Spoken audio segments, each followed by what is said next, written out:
Does voter fraud exist? I don't know for certain. Are you an expert in voter fraud? No, I'm not. Well, why then is Twitter right now putting purported warnings on virtually any statement about voter fraud?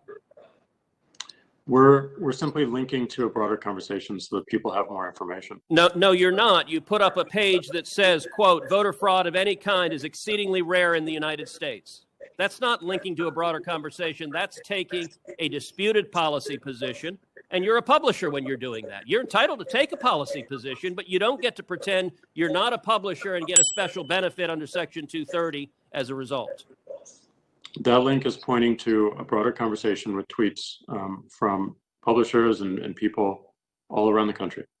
Mr. Dorsey, would the following statement violate Twitter's policies? Quote, absentee ballots remain the largest source of potential voter fraud. I imagine that we would label it so that people can have more context in read through. How about this quote? Quote, third-party organizations, candidates, and political activists. Voter fraud is particularly possible where, quote, third-party organizations, candidates, and political party activists are involved in, quote, handling absentee ballots. Would you flag that as potentially misleading?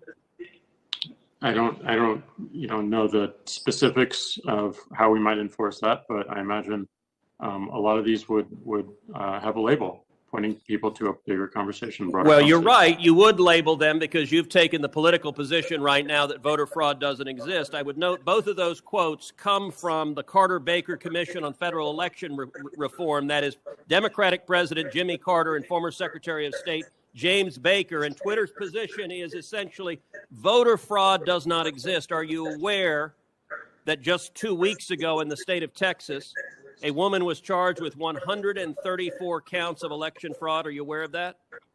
I'm not aware of that.